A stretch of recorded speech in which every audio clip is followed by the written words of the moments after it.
स्मरन् भावं त्यजत्यन्ते कलेबरं तं तमेवैति कौन्तेय सदा तत्भावभावितः। हरे कृष्ण।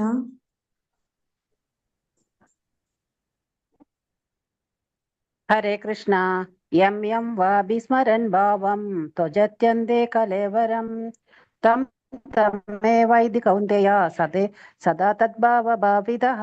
हरे कृष्ण। हरे कृष्ण। यं यं वापि स्मरन् भावं त्यजन्त्यदे कळेवरं तं तमेवैति कौन्तेय सदा तद्भावभावितः। हरे कृष्ण। हरे कृष्ण। यं यं वापि स्मरन् भावं त्यजत्यन्ते कलेबरं तं तमेवैति कौन्तेय सदा सद्भावभावितः। हरे कृष्ण। हरे कृष्ण। यं यं वापि स्मरन् भावं त्यजत्यन्ते कलेवरं तं तमेवैति कौन्तेय सदा तद्भावभाविता। हरे कृष्ण। हरे कृष्ण। यं यं वापि स्मरन् भावं त्यजन्ते कलेवरं तं तमेवैति कौन्तेय सदा सद्भावभाविता। हरे कृष्ण। हरे कृष्ण। यं यं वापि स्मरन् भावं त्यजत्यन्ते कलेबरं तं तमेवैति कौन्तेय सदा तद्भावभाविता। हरे कृष्ण।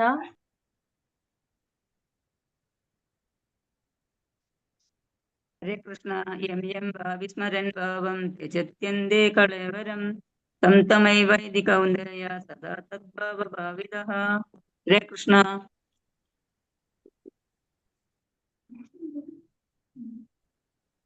ഹരേ കൃഷ്ണ മാതാജി. ബാക്കി ശ്ലോകം അടുത്ത ക്ലാസ്സിൽ എടുക്കാം മാതാജി. ഹരേ കൃഷ്ണ കൃഷ്ണ കൃഷ്ണ ഹരേ ഹരേ, ഹരേ രാമ രാമ രാമ ഹരേ ഹരേ. ഹരേ കൃഷ്ണ മാതാജി. ഹരേ കൃഷ്ണ പ്രഭുജി. പ്രണാമം. ഹരേ കൃഷ്ണ. ഹരേ കൃഷ്ണ മാതാജി. മാതാജി, താങ്ക് യു മാതാജി. താങ്ക് യു മാതാജി. ഹരേ കൃഷ്ണ പ്രഭുജി. പ്രണാം പ്രഭുജി.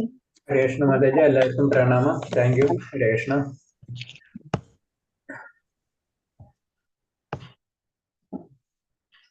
ഹരേ കൃഷ്ണ. നമുക്ക് പ്രാർത്ഥനയിൽ കിടക്കാം. എനിക്ക് ചെറിയ കോൾഡ് ഉണ്ട്, അത് കാരണം കൊണ്ട് ചെറുതായിട്ടൊരു ഡിസ്റ്റർബ് ഉണ്ടാവും. ഹരേ കൃഷ്ണ. ഓം നമോ ഭഗവതേ വാസുദേവായ. ഓം നമോ ഭഗവതേ വാസുദേവായ. ഓം നമോ ഭഗവതേ വാസുദേവായ. നാരായണം നമസ്കൃത്യം നരം ചൈവ നരോത്തമം ദേവീം സരസ്വതീം വ്യാസം തതോ ജയമുദ്രയേത് നഷ്ടപ്രായേഷു ഭദ്രേഷു നിത്യം ഭാഗവത സേവയാ ഭാഗവതേ ഉത്തമ ശ്ലോകേ ഭക്തിർഭവതി നഷ്ടകീ മൂകം കരോതി വാചാലം പങ്കും ലംഘേതേ ഗിരി യത്കൃപണമഹം വന്ദേ പരമാനന്ദമാധവം ശ്രീഗുരുദീനതാരിണം ശ്രീചൈതന്യമീശ്വരം ജ്ഞാനതിമിരാന്ധ്യസ്യ ജ്ഞാനാഞ്ജലശലാകയ ചക്ഷുർമിലിതം യേന തസ്മൈ ശ്രീഗുരുവേ നമഃ. ശ്രീചൈതന്യമനോഭീഷ്ടം സ്ഥാപിതം യേന ഭൂതലേ സ്വയം രൂപഗതാ മഹ്യം ദദാതി സ്വഭാന്തികം വന്ദേഹം ശ്രീഗുരു ശ്രീയുതകം പദകമലം.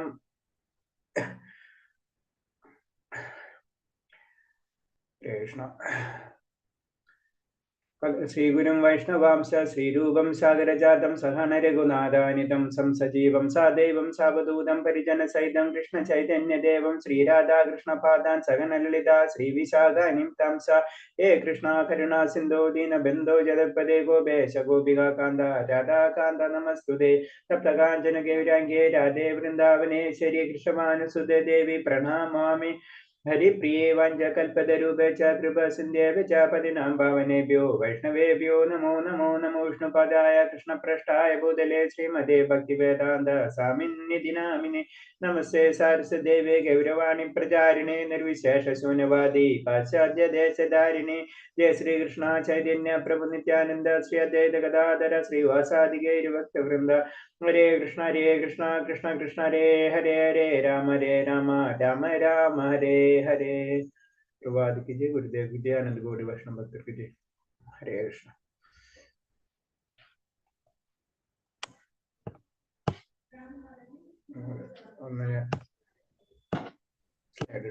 ഹരേ കൃഷ്ണ. നമ്മളിന്ന് അധ്യായം 12 തൊട്ടല്ലേ ഭക്തിയോഗ അല്ലേ? 11. ഹരേ കൃഷ്ണ. 11 കഴിഞ്ഞല്ല, 12 അല്ലേ ഇന്ന് ഭക്തിയോഗം? 11-20 വരെ ആയുള്ളൂ പ്രഭുജി. 20. 11-20 വരെ ആയുള്ളൂ അല്ലേ? ഹരേ കൃഷ്ണ. അതെ അതെ, Hare Krishna. Okay okay okay okay, Hare Krishna. ഇതിൽ ആർക്കെങ്കിലും വായിക്കാന്ന് വെച്ചൊന്ന് വായിച്ചിരിക്കും ഇൻട്രസ്റ്റ് ഉള്ളവര്.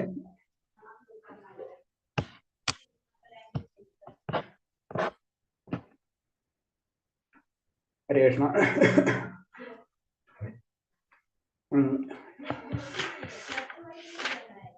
ഓക്കെ, ഞാൻ തന്നെ വായിക്കാം.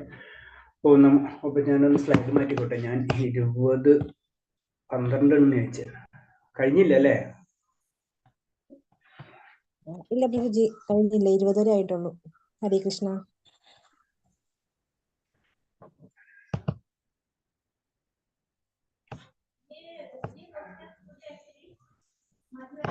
ഒരു സെക്കൻഡ് കേട്ടോ, ഞാൻ 11 നിർത്തട്ടെ.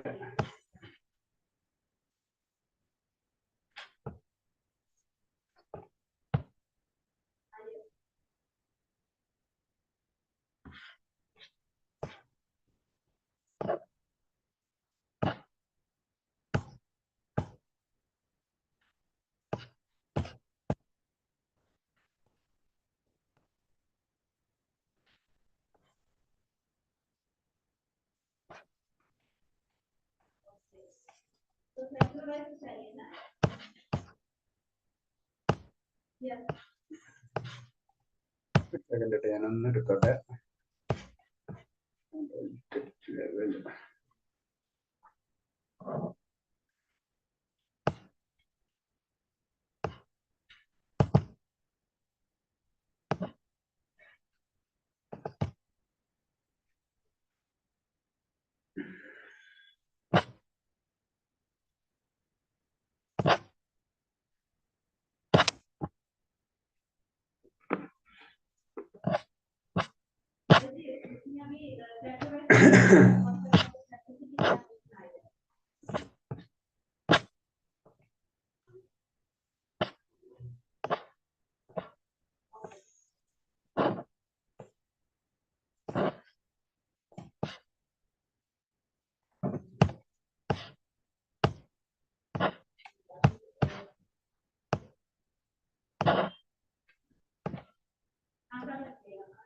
ഇരുപത്തൊന്നല്ലേ? ശരി. ഹരേ കൃഷ്ണ. ഓം നമോ ഭഗവതേ വാസുദേവായ നമഃ.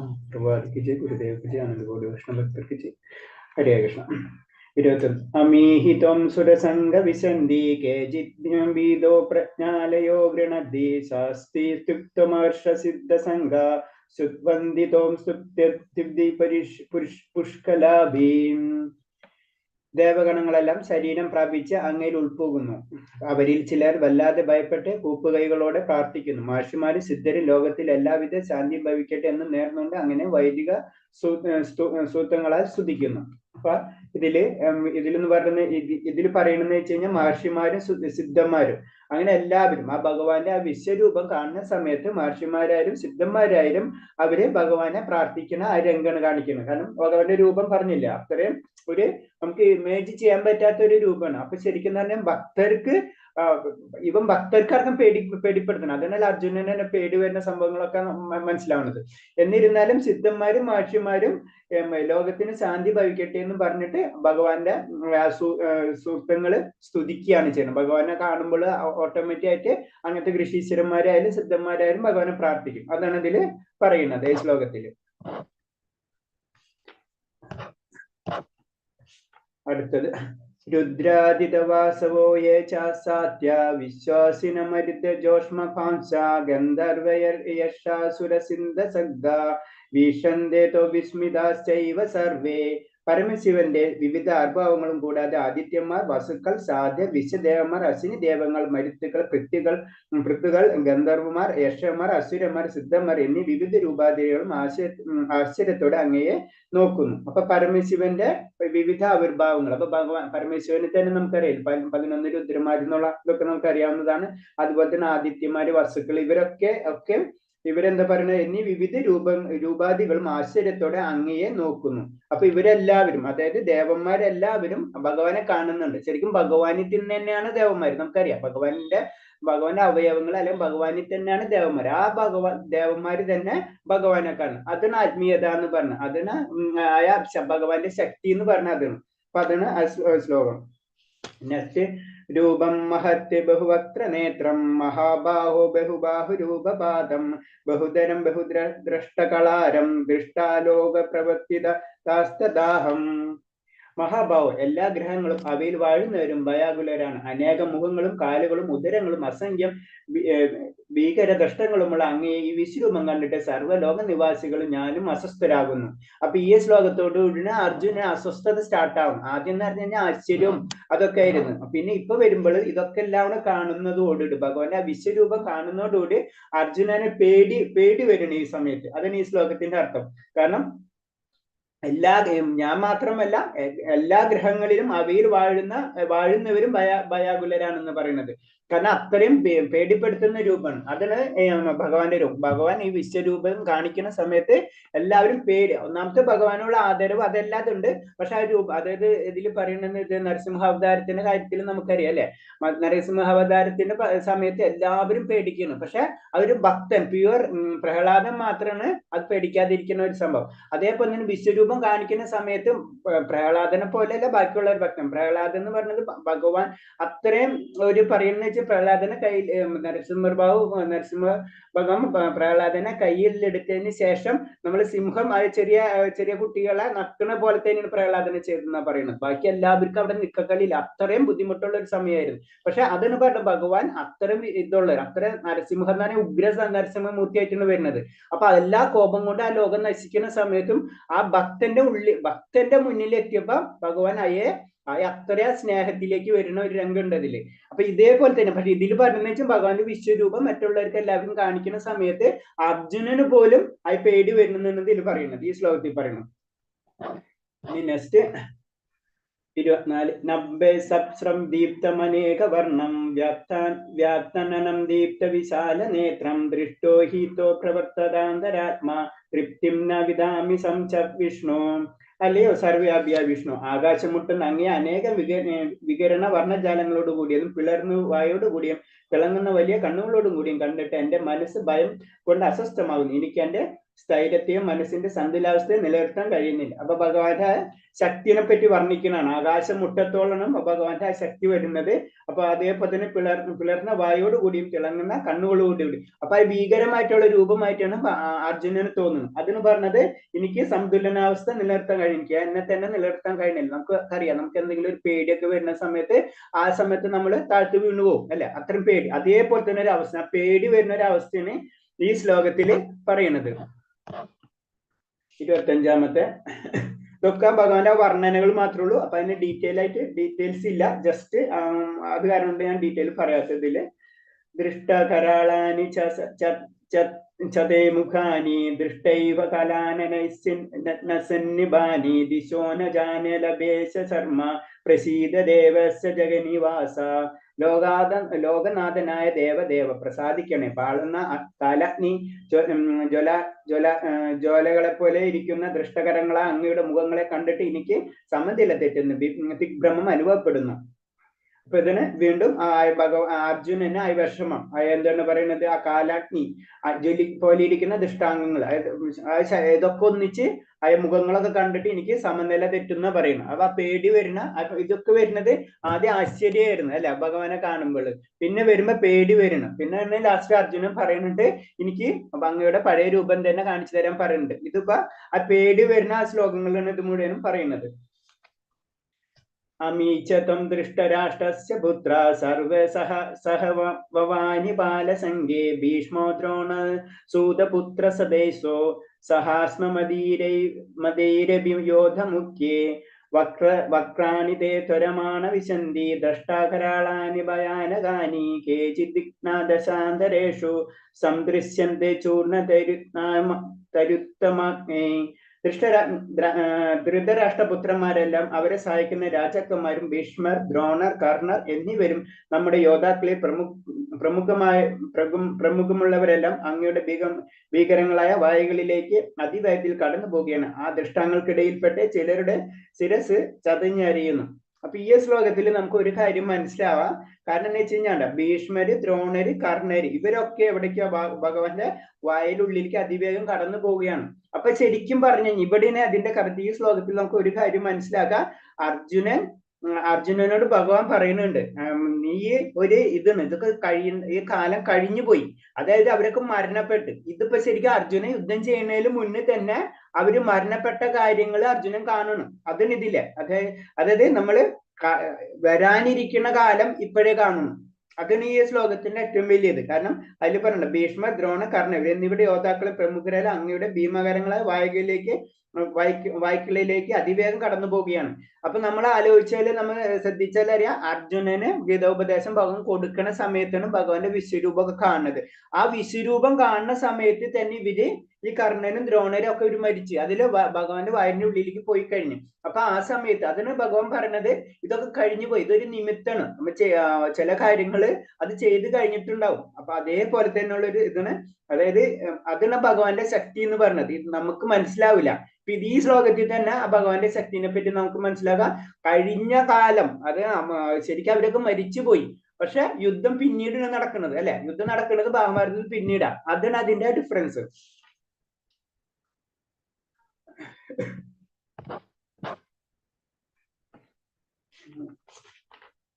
28ാമത്തെ യഥാ നദീനം ബഹുവോ ഭുവനഃ സമുദ്രമേവാഭിമുഖദ്രവന്തി തഥാ ദേവാമി നരലോകവീര വിശന്തി വക്രാനഭിവാലി ജ്വലന്തി. നദീപ്രവാഹങ്ങളെല്ലാം സമുദ്രത്തിലേക്ക് പാഞ്ഞൊഴുകുന്നത് പോലെ ജ്വലിച്ചുകൊണ്ട് ഈ യോദ്ധാക്കൾ അങ്ങയുടെ വായ്ക്കുള്ളിലേക്ക് കടക്കുന്നു. അപ്പൊ അത്രയാണ് ആ കാലത്തിന്റെ ഒഴുക്കിനെ പറ്റിയാണ് ഈ ശ്ലോകത്തിൽ പറയുന്നത്. എല്ലാതും ഭഗവാനിലേക്ക് ചെന്ന് ചേരും. അതാണ് നദീപ്രവാഹങ്ങൾ സമുദ്രത്തിലേക്ക് ഒന്ന് പാഞ്ഞെത്തുന്നത് പോലെയെന്ന് അവിടെ പ്രയോഗിച്ചിട്ടുള്ളത്. കാരണം എല്ലാതും ഭഗവാൻ, നമുക്കറിയാം നമ്മളെ ജനന മരണം ഇതെല്ലാം കഴിഞ്ഞാലും ഭഗവാനിലേക്ക് നമ്മൾ ചെന്ന് ചേരും. അത് തന്നെയാണ് ഇതില് പറയുന്നത്. കാലം ഭഗവാൻ പറയുന്നുണ്ടല്ലോ, കാലം തന്നെയാണ് ഞാൻ. അതാണത്. ഇപ്പൊ ഇതൊക്കെ ചെറിയ ശ്ലോകങ്ങൾ മാത്രമേ ഉള്ളൂ. അത് ഞാൻ സ്പീഡിൽ വായിച്ചു പോണത്. ഭഗവാന്റെ വിശ്വരൂപത്തെ പറ്റി പറയുമ്പോൾ ഓരോ ശ്ലോകങ്ങളും അതിന്റെ ഓരോ വാഴ്ത്തുന്നാണല്ലോ ഭഗവാനെ പറ്റിയിട്ട്. അതാണ് യഥാ പ്രദീപ്തം ജ്വലനം പദഗ്ന വിശന്തി നാശായ സമൃദ്ധവേഗ തദൈവ നാശായ വിശന്തി ലോകാസ് തവാഭിവക്രാണി സമൃദ്ധവേഗ. ഈ അമ്പാറ്റകൾ അതിവേഗത്തിൽ പറന്നു വന്ന് എങ്ങനെ കത്തിയരിയുന്ന തീയിൽ വീഴുന്നു, അങ്ങനെ ഇവരെല്ലാവരും അങ്ങയുടെ വക്രത്തിൽ വീണ് നശിക്കുന്നു. അതിന് ആയ ഭൗതിക പ്രകൃതിയെ നമ്മൾ വെച്ച് വേണമെങ്കിൽ കമ്പയർ ചെയ്യാം. അതിലേക്ക് ആ ആസക്തിയോടുകൂടി അല്ലെ നമ്മൾ ചെന്ന് വീഴുന്ന പോലെ തന്നെ ഈ അമ്പാറ്റനെ സൂചിപ്പിച്ചിരിക്കുന്ന കാലത്തില് എല്ലാവരും വന്ന് പതിക്കും. അതാണ് ഈ ശ്ലോകത്തിൽ കൂടെ പറഞ്ഞ കാലം എന്ന് പറഞ്ഞത് ഭഗവാനാണ്. ലേലിഹസ്യ ഗ്രസ്മാന സമാന്ത ലോകാൻ സമഗ്ര വദനൈർജ്വലബ്ധി തേജോഭിരപൂര ജഗത്സ്മഗ്രം ഭാസ്മസത്വോഗോ പ്രതപന്തി വിഷ്ണു. ഹേ വിഷ്ണു, ചുറ്റുപാടുമുള്ള ജനങ്ങളെ തീയാളുന്ന വായ്ക്കുള്ളിലേക്ക് അങ്ങ് വീഴുന്നത് ഞാൻ കാണുന്നു. അങ്ങയുടെ തേജസ്സുകളോട് പ്രപഞ്ചം ആവരണം ചെയ്തുകൊണ്ട് ഉഗ്രവും ദയിപ്പിക്കുന്നതുമായ കിരണങ്ങളോടെ അവിടെ നിന്ന് കാണപ്പെടുന്നു. ഇത് തന്നെ പറയണത് ആ തേജസ് കൊണ്ട് പ്രപഞ്ചത്തെ ആവരണം ചെയ്തുകൊണ്ട് ഉഗ്രവും ദയിപ്പിക്കുന്നതുമായ കിരണങ്ങളോടുകൂടി അവിടെ നിന്ന് കാണപ്പെടുന്നു. അപ്പൊ ആ ഭഗവാന്റെ ആ രൂപം ഒന്നും കൂടെ പറയുന്നതാണ്. കാരണം ആ തീയാളുന്ന വായുക്കളും അതേപോലെ തന്നെ ആ തേജസ് പ്രപഞ്ചത്തെ മുഴുവനും ആവരണം ചെയ്യാൻ പറ്റുന്ന ആ തേജസ്സും ഭഗവാന്റെ ആ രൂപത്തിൽ കാണിക്കുന്നു. അതാണ് ഇതിൽ പറയുന്നത്. അഖ്യാഹിമേകോ ഭവാനുഗ്രഹരൂപോ നമസ്തുതേ ദേവവരപ്രസീദ വിജ്ഞാനതുമിച്ഛാമി ഭവന്തമാദ്യം നഹി പ്രജ്ഞാമി തവ പ്രവർത്തിതം. ദേവാദിദേവ ഉഗ്രമൂർത്തി, അങ്ങ് ആരാണെന്ന് പറഞ്ഞു തരൂ, ഞാൻ പ്രണമിക്കുന്നു. എന്നിൽ കനിയണമേ. ആദിപുരുഷനായ അങ്ങേ എനിക്ക് അറിയണം. അങ്ങയുടെ ദൗത്യം എന്താണെന്ന് മനസ്സിലാകുന്നില്ല. അപ്പൊ ഇനി പറയണെന്ന് വെച്ച് കഴിഞ്ഞാൽ ആദിപുരുഷനായ അങ്ങേ എനിക്കറിയണം. അങ്ങയുടെ ദൗത്യം എന്നൊന്ന് മനസ്സിലാകുന്നില്ല. അപ്പൊ അർജുനന് ഭഗവാനെ പറ്റിയിട്ട് കൂടുതൽ ഈ രൂപം കാണുന്നതോടുകൂടി അതെന്താണ് രൂപം, അല്ലെങ്കിൽ ഭഗവാന്റെ ലക്ഷ്യം എന്താ, ഇതൊക്കെ ചോദിക്കുന്നതാണ്. ആ പേടിയോടുകൂടി ആ വരുന്ന സമയത്ത് ചോദിക്കുന്നതാണ്. രേഷ്മ, നിങ്ങൾ ഒരു കാര്യം ആരെങ്കിലും ഒന്ന് വായിക്കുവോ? ഹരേ കൃഷ്ണ. 32ാമത്തെ ശ്ലോകം പോട്ടൊന്ന് വായിക്കും.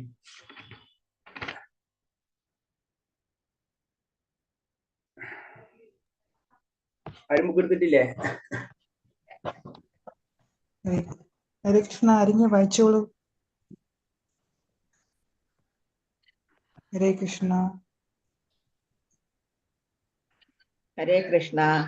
കാലോസ്മിനും പ്രവർത്തോ ലോകാൻ സമാർത്തുമിഹ പ്രവർത്താം ഹൃദയപവിത്വാം ന ഭവിഷ്യതി സർവേ യേ വ്യവസ്ഥിത പ്രത്യേനികേഷു യോധാം. പരമദിവ്യതമ പുരുഷൻ പറഞ്ഞു, സമസ്ത ലോകങ്ങളെയും സംഹരിക്കുന്ന കാലമാകുന്നു ഞാൻ. ഈ കാണുന്ന ജനങ്ങളെ എല്ലാം നശിപ്പിക്കുവാനാണ് ഇവിടെ വന്നിരിക്കുന്നത്.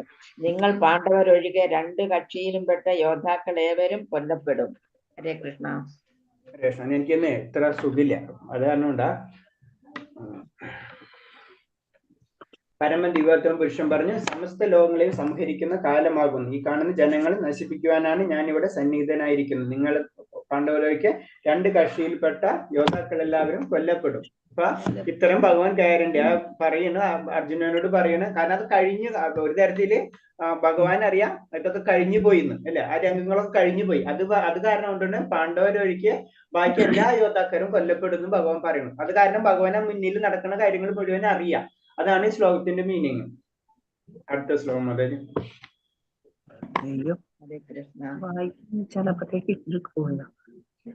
ഹരേ കൃഷ്ണ.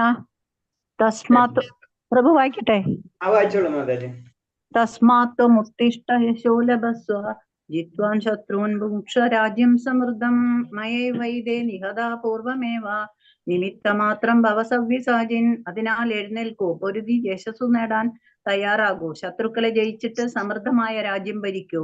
ഞാൻ അവരെ മുമ്പ് തന്നെ കൊന്നുകഴിഞ്ഞു. നീ കേവലം ഒരായുധമാവുന്നതേയുള്ളൂ. സവ്യസാജിൻ. അപ്പൊ അതാണ് പറഞ്ഞത്. ഇതില് ഭഗവാൻ പറയുന്നത് എന്താണ്? ഞാൻ അവരെ മുന്നേ തന്നെ കൊന്നു കഴിഞ്ഞു. അപ്പൊ നീ ഇപ്പൊ ഇനി ഇത് യുദ്ധത്തിൽ മാറി നിന്നിട്ടൊന്നും കാര്യമില്ല. കാരണം ആൾറെഡി അവർ വധിക്കപ്പെട്ട് കഴിഞ്ഞു. അപ്പൊ അതാണ് നമ്മൾ മനസ്സിലാക്കേണ്ടത്. അതിനാൽ എഴുന്നേൽക്കൂ, പൊരുതി യശസ് നേടാൻ തയ്യാറാകും. അപ്പൊ ചിലപ്പോൾ നമുക്ക് തോന്നും ഭഗവാൻ പിന്നെ അതെന്താണ് അങ്ങനെ പറയണമെന്ന്. കാരണം എന്താ വെച്ച് കഴിഞ്ഞാൽ ഇതൊക്കെ നടക്കുന്നത് ഭഗവാൻ അറിയാം. അപ്പൊ അർജുന ലാസ്റ്റ് ഇങ്ങനെ വരുന്നു, അതേപോലെ യുദ്ധം ചെയ്യുന്നു, ഇതൊക്കെ ഭഗവാൻ നേരിട്ട് അറിയാവുന്ന കാര്യം കൊണ്ടിട്ട് ഭഗവാൻ പറയുന്നത് അവരെല്ലാം വധിക്കപ്പെട്ട് കഴിഞ്ഞു, നീ ഇപ്പൊ ഒരു ആയുധം മാത്രമാണ്. അത് ആയുധം മാത്രമാണെന്ന് പറയുന്നത് അർജുനൻ, ഭഗവാൻ പറയുന്നത് അർജുനൻ ചെയ്യും, അത് ഉറപ്പാണ്. നമ്മളെ കയ്യിലുള്ള ആയുധത്തിന്റെ പ്രത്യേകം നമ്മൾ വിചാരിച്ചാലല്ലേ നമ്മൾ ആയുധം വർക്ക് ചെയ്യുള്ളൂ എന്ന് പറഞ്ഞ പോലെ ആയുധം എന്നുള്ള ഇവിടെ ഉദ്ദേശിക്കുന്ന ഇത്രേ ഉള്ളൂ. ഭഗവാൻ പറയുന്നത് തന്നെ അർജുനൻ ചെയ്യും. അത് കാരണം കൊണ്ട് യുദ്ധത്തിൽ അർജുനൻ വിജയിക്കും, ഇവരൊക്കെ മരണപ്പെടും അല്ലെങ്കിൽ മരണപ്പെട്ടു കഴിഞ്ഞു. അത്രയും ഗ്യാരണ്ടിയോടുകൂടി ഭഗവാൻ പറയുന്ന കാര്യങ്ങളാണ്. ഓക്കെ, ഹരേഷ്ണ. അടുത്തത്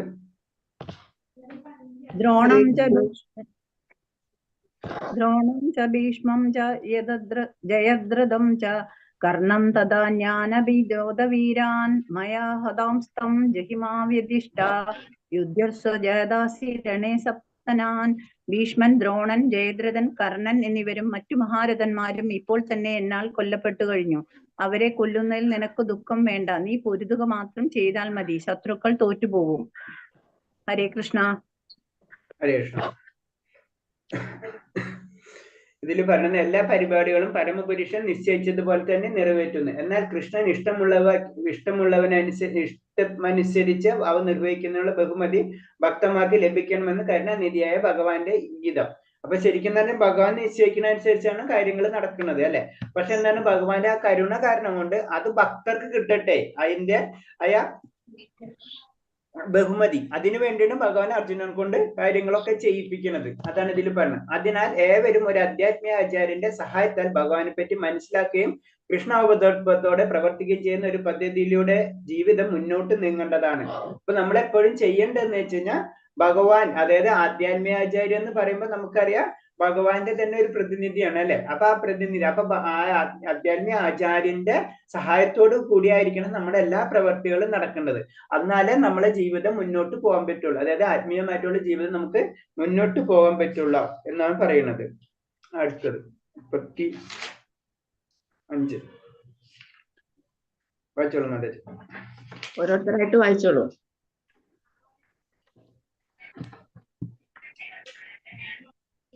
ഹരേ കൃഷ്ണ. ഏതച്ഛുത്വാ വചനം കേശവസ്യ പ്രത്യാജ്ഞലിർവേപമാന കിരീടേ നമസ്കൃത്യ ഭൂയ ഏവാഹ കൃഷ്ണം സഗദ്ഗതം ഭീത പ്രണമ്യ. മുൻപ് പറഞ്ഞതുപോലെ സഞ്ജയൻ ധൃതരാഷ്ട്രോട് പറഞ്ഞു, രാജാവേ, ഭഗവാന്റെ ഈ വാക്കുകൾ കേട്ടിട്ട് അർജുനൻ വിറപൂണ്ട് വീണ്ടും വീണ്ടും കൈകൂപ്പി ഭയത്തോടെ ഇടറുന്ന സ്വരത്തിൽ പറഞ്ഞു. ഹരേ കൃഷ്ണ.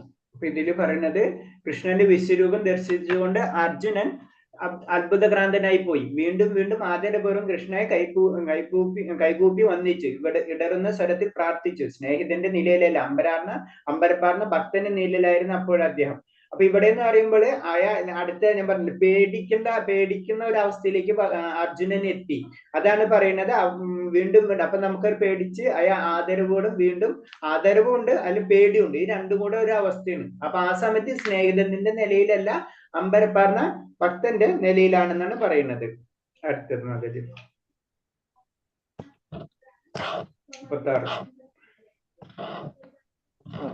36. ഹരേ കൃഷ്ണ. സ്ഥാനേ ഋഷികേശ തവ പ്രകീർത്യ ജഗത് പ്രഹുഷ്യത്യം നുരജ്യതേ ച രക്ഷാംസി ഭീതാനി ദിശോ ദ്രവന്തി സർവേ നമസ്ത്യന്തി ച സിദ്ധസംഘ. അർജുനൻ പറഞ്ഞു, ഋഷികേശ, ഇന്ദ്രിയങ്ങളുടെ നാഥൻ, അങ്ങയുടെ തിരുനാമ കീർത്തനത്താൽ ലോകം ആനന്ദഭരിതമായി തീരുന്നു. അങ്ങയിൽ അനുരക്തനാവുന്നു.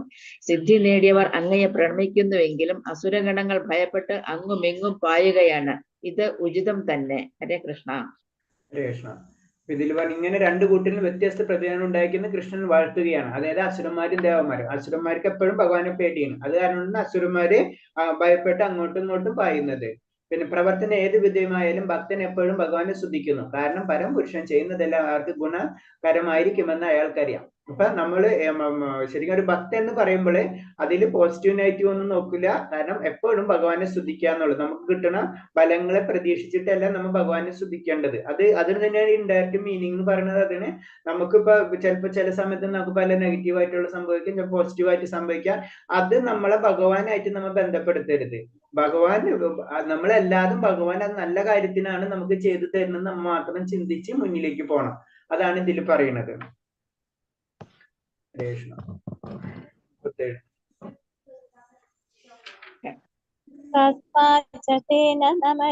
മഹാത്മാൻ ഗരീയസേ ബ്രാഹ്മണോഭ്യവ്യാധികർത്ര അനന്തദേവേശ ജഗന്നിവാസ ത്വമക്ഷരം സദസൽപരം യത്.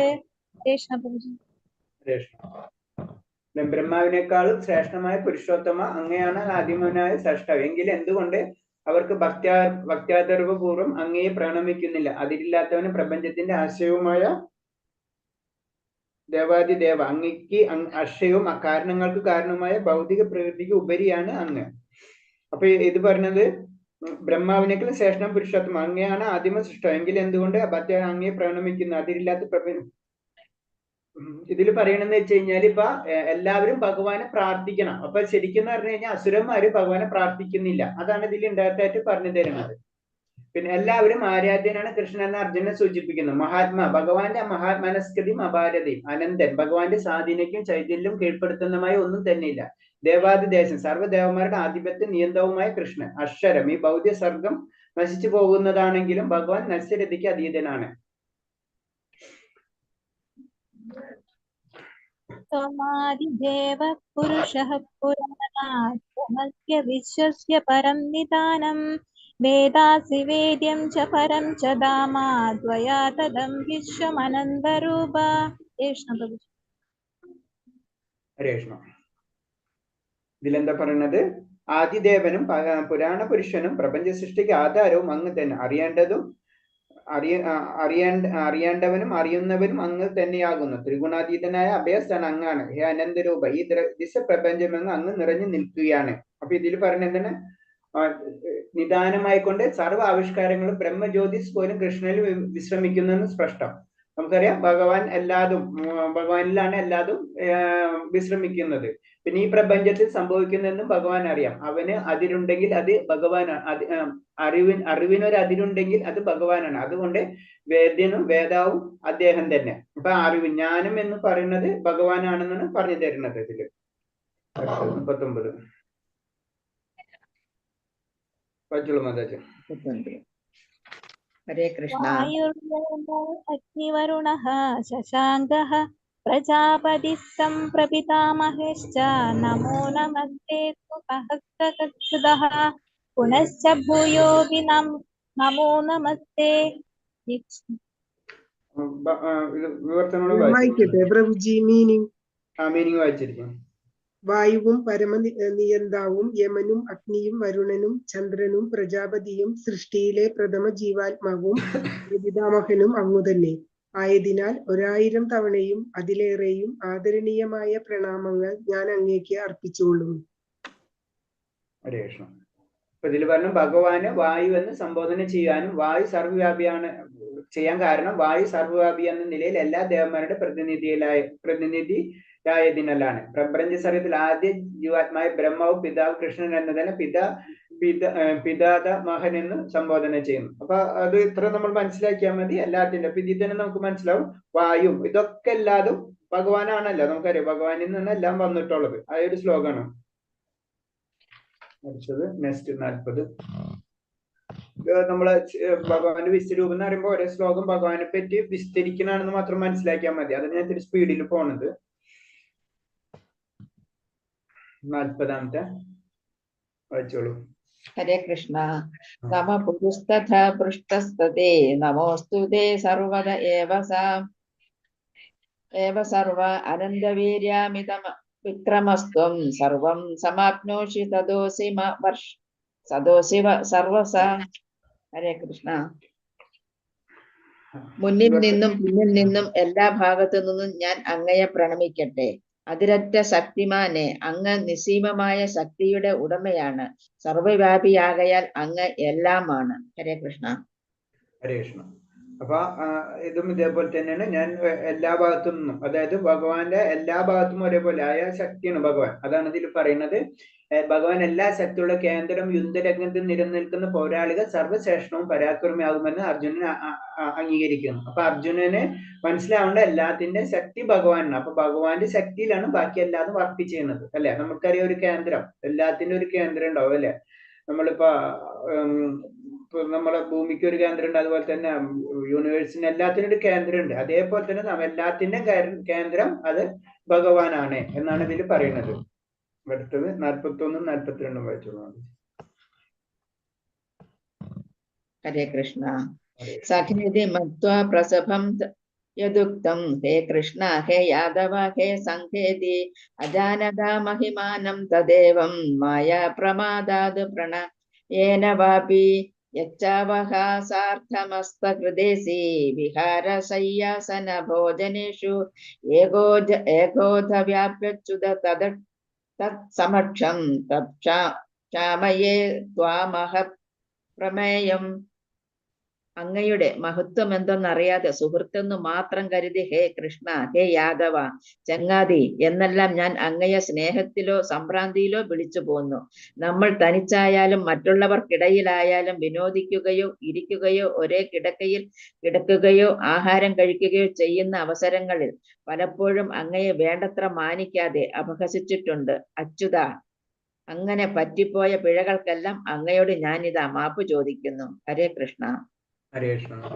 അപ്പൊ ഇതിൽ പറഞ്ഞെന്ന് വെച്ചാൽ ശരിക്കും അർജുനന് ഭഗവാൻ പരമദിവ്യത്വ പുരുഷൻ ആണെന്ന് അറിഞ്ഞാലും ഇത് ഇത്രയും വലിയൊരു ഭഗവാന്റെ വിശ്വരൂപം കാണുമ്പോഴാണ് അർജുനന് മനസ്സിലാവുന്നത് ഇത്രയും വലുതാണെന്നൊരു അത്രയും ഇമേജ് ചെയ്യാൻ പറ്റാത്ത ഒരു രൂപമാണ്. അത് കാരണം കൊണ്ടാണ് അപ്പോഴും അർജുനൻ പറയുന്നത് എനിക്ക് പല പിഴകളും പറ്റിയിട്ടുണ്ട്, അതെന്നോട് ഭഗവാനോട് മാപ്പ് ചോദിക്കുന്ന ഒരു ശ്ലോകമാണ്. കാരണം ഇത്രയും വലിയൊരു ഇത്, കാരണം എന്ന് വെച്ചാൽ നമുക്കറിയാം ഇപ്പൊ നമ്മളിപ്പോ ഒരു എക്സാമ്പിൾ പറഞ്ഞു വെച്ചപ്പോ ഒരു കളക്ടർ അല്ലെങ്കിൽ അങ്ങനത്തെ ഒരു ഹയർ ലെവൽ ഓഫീഷ്യൽസ് ആരെങ്കിലും ഉണ്ടെന്ന് വെച്ച് കഴിഞ്ഞാൽ നമ്മൾ അവരായിട്ട് കമ്പനി ആയിട്ട് നമ്മൾ അത് പിന്നീട് അവര് അതാണെന്ന് നമുക്ക് മനസ്സിലാവുമ്പോൾ നമുക്ക് ഉണ്ടാവുന്ന ഒരു അവസ്ഥയുണ്ട്, ഉണ്ടാവുമല്ലോ. പിന്നെ നമ്മളിപ്പോ ആയ ഒരു കാര്യമാണ്, അത്രയും വലിയൊരു വ്യക്തി ആയിരുന്നോ എന്റെ സുഹൃത്ത്, അപ്പൊ ഞാൻ അവരോട് ചെയ്തത് മുഴുവന് ഭഗവാനോട് ചെയ്തത് മുഴുവന് തെറ്റായിരുന്നു, അത്ര സുഹൃത്തായിട്ടുള്ള രീതിയിൽ ഞാൻ ഭഗവാനോട് പെരുമാറിയില്ലേ, ഇതൊക്കെയാണ്. അപ്പൊ അതാണ് ഇതിൽ പറയുന്നത്. അപ്പൊ അതിനോട് അത് ക്ഷമിക്കണമേ എന്ന് ഭഗവാനോട് പ്രാർത്ഥിക്കുന്ന ഒരു ശ്ലോകമാണത്.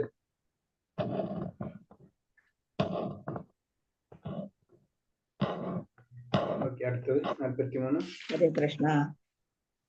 പിതാസി ലോകസ്യ ചരാചരസ്യ ത്വമസ്യ പൂജ്യശ്ച ഗുരുർഗരീയാൻ ന തത്സമോസ്ത്യഭ്യധിക കൃതോസ്നോ ലോകത്രയേ പ്രബദ്ധിമഭ്രഭാവ. ചരാചരങ്ങളുമെല്ലാം ഉൾക്കൊള്ളുന്ന ഈ പ്രപഞ്ച സർഗത്തിന്റെ പിതാവാണ് അങ്ങ്. ആ പ്രപഞ്ചത്തിന്റെ ആരാധ്യ പ്രമുഖനായ പരമോന്നത ആധ്യാത്മ ഗുരുവും അങ്ങ് തന്നെ. അങ്ങയോട് സമാനാവാൻ കഴിവുണ്ടായിട്ടോ മറ്റാരുണ്ട്? ഹേ അതുല്യ പ്രഭാവശാലിൻ, പിന്നെയല്ലേ 3 ലോകങ്ങളിലും അങ്ങയേക്കാൾ ശ്രേഷ്ഠനായിട്ട് ഒരാൾ? ഹരേ കൃഷ്ണ. ഹരേ കൃഷ്ണ. ഇതിൽ പറയുന്നതെന്ന് വെച്ച് കഴിഞ്ഞാൽ ഭൗതിക ലോകങ്ങൾ ഒരിടത്തും കൃഷ്ണനെ തുല്യമോ കൃഷ്ണനേക്കാൾ വലിയവനായി ആരുമില്ല. എല്ലാവരും അദ്ദേഹത്തിന് താഴെയാണ്. അത് നമുക്കറിയാവുന്നതാണ്. പിന്നെ അദ്ദേഹത്തിന്റെ ശരീരത്തിന് ഇന്ദ്രിയങ്ങൾക്കും മനസ്സിനും തമ്മിൽ വ്യത്യാസമില്ല. അദ്ദേഹത്തിന്റെ ഇന്ദ്രിയങ്ങൾ നമ്മുടേത് പോലെ അല്ലെങ്കിൽ ഐന്ദ്രിയ പ്രവർത്തനം നിഷ്പ്രയാസം സാധ്യമാണെന്നും പറയപ്പെടുന്നു. അതായത് ഭഗവാന്റെ ഇന്ദ്രിയങ്ങൾ അത് നമ്മുടെ ഇന്ദ്രിയം പോലെയല്ല. ഭഗവാന്റെ ഇന്ദ്രിയങ്ങൾ ഉപയോഗിച്ചിട്ട് ഇപ്പൊ കണ്ണുകൊണ്ട് കേൾക്കാൻ കഴിയും, നമ്മൾ സാധാരണ ഭാഷയിൽ പറയണമെന്ന് വെച്ചാൽ. പക്ഷെ നമ്മുടെ ഇന്ദ്രിയങ്ങൾ അങ്ങനെയല്ല. പിന്നെ ഭഗവാന്റെ മനസ്സും ശരീരവും അത് ഒന്ന് തന്നെയാണ്. അപ്പൊ അത്രയും അതിന് പറയുന്നത് അങ്ങനെയുള്ള ഭഗവാനെ മറ്റുള്ള ലോകങ്ങളെ വെച്ച് നമുക്ക് കമ്പയർ ചെയ്യാൻ പറ്റില്ല. അത്ര ശ്രേഷ്ഠമായ വ്യക്തികളും മറ്റുള്ള ലോകത്തുണ്ടെങ്കിലും ഭഗവാനായിട്ട് കമ്പയർ ചെയ്യാൻ പറ്റില്ല എന്നാണ് ഈ ശ്ലോകത്തിൽ കൂടെ പറഞ്ഞു തരുന്നത്. 44. ഹരേ കൃഷ്ണ. തസ്മാത് പ്രണമ്യ പ്രണിധായ കായം പ്രസാദയേ ത്വാമഹമീശമീഢ്യം പീതേവ പൃഥ്യസ്യ സഖവേ സഖ്യ പ്രിയാർഹാസി ദേവസോഢും. സകല ജീവജാലങ്ങൾക്കും ആരാധ്യനായ ഭഗവാനെ, അങ്ങയെ ഞാൻ സാഷ്ടാംഗം പ്രണമിക്കുന്നു. പ്രസാദിക്കണമേ. മകന്റെ ധിക്കാരത്തെ അച്ഛൻ എന്ന പോലെ, സുഹൃത്ത് തന്റെ സുഹൃത്തിന്റെ അവിവേകത്തെ എന്ന പോലെ, ഭർത്താവ് ഭാര്യയുടെ പെരുമാറ്റത്തെ എന്ന പോലെ ഞാൻ അങ്ങയോട് ചെയ്തിരിക്കാവുന്ന പിഴകൾ അങ്ങ് ക്ഷമിക്കണമേ. ഹരേ കൃഷ്ണ. ഹരേ കൃഷ്ണ. കൃഷ്ണനും ഭക്തന്മാരുമായുള്ള ബന്ധം പല വിധത്തിലാണ്. ചിലർ കൃഷ്ണനെ സ്വന്തം മകനെയും മറ്റു ചിലർ ഭർത്താവിനെ സുഹൃത്തിനെ പോലെ യജമാനെയും പോലെ കരുതി സ്നേഹിക്കുന്നു. ഒരച്ഛൻ ആത്മമിത്രം ഭർത്താവ് ക്ഷമിക്കുന്ന പോലെ ഭഗവാൻ ഭക്തന്റെ തെറ്റിനെ പൊറുക്കണം. അപ്പൊ എന്താ പറയുന്നത്, അർജുനൻ ഇങ്ങനെ പല തെറ്റുകൾ ചെയ്തിട്ടുണ്ട്. അപ്പൊ അതായത് സുഹൃത്തിനെ പോലെയുള്ള, അപ്പൊ ആ തെറ്റുകൾ ക്ഷമിക്കണം എന്ന് പറയണം. അതിന്റെ അർത്ഥം അതിന് പറഞ്ഞത് ഒരു യജമാനനെ പോലെ അല്ലെങ്കിൽ ഒരു ഭർത്താവ് അല്ലെങ്കിൽ ഒരു സുഹൃത്ത് എന്ന് പറഞ്ഞ പോലെ തന്നെ ആ തെറ്റുകൾ ക്ഷമിക്കണമേ എന്ന് പറയുന്ന ശ്ലോകനം.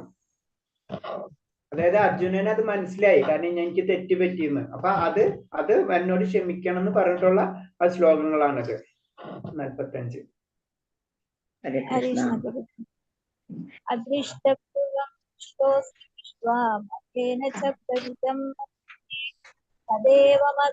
തദേവ മേ ദർശയ ദേവരൂപം പ്രസീദ ദേവേശ ജഗന്നിവാസ. പ്രഭുജി, എന്റെ മലയാളം മീനിങ് ഇല്ല, ഞാൻ ചെറിയ ബുക്ക് കൊണ്ടുവന്നേക്കണേ. കുഴപ്പമില്ല, വായിച്ചോണ്ട്. മുമ്പ് കാണാത്ത ഈ വിശ്വരൂപം കണ്ടിട്ട് ഞാൻ സന്തുഷ്ടനായിരിക്കുന്നു. അതേ സമയത്ത് തന്നെ എന്റെ മനസ്സ് ഭയാലുകമാണ്. അതുകൊണ്ട് പ്രപഞ്ചത്തിൽ ആശ്രയമായ ദേവാദിദേവ വീണ്ടും മുമ്പുണ്ടായിരുന്ന രൂപം തന്നെ സ്വീകരിക്കാൻ കഴിവുണ്ടാകണമേ. അപ്പൊ അർജുനന് ഭയങ്കര പേടിയാവണം ഈ ഭഗവാന്റെ രൂപം കണ്ടിട്ട്. അപ്പൊ ഭഗവാനോട് പ്രാർത്ഥിക്കണേ. കാരണം എന്ന് വെച്ച് കഴിഞ്ഞാൽ മുമ്പുണ്ടായ രൂപം എന്ന് പറഞ്ഞു കഴിഞ്ഞാൽ ആ ശ്യാമസുന്ദര രൂപം തന്നെ അത് തന്നെ സ്വീകരിക്കണമെന്ന് ഭഗവാനോട് പറയുന്നതാണ്. നമുക്കിന്ന് ഇവിടെ നിർത്താം. എനിക്കിന്ന് ഇത്ര സുഖമില്ല, അപ്പൊ ഡിസ്റ്റർബ് ആവും ക്ലാസ്. അപ്പൊ ഞാൻ പറയുന്നത്, ഞാൻ ഉദ്ദേശിക്കുന്നത് നിങ്ങളിൽ എത്താൻ സാധ്യതയില്ല. ഹരേ കൃഷ്ണ. നമുക്ക് അടുത്ത ക്ലാസ്സിലേക്ക് നോക്കാം. സോറി. ഹരേ കൃഷ്ണ.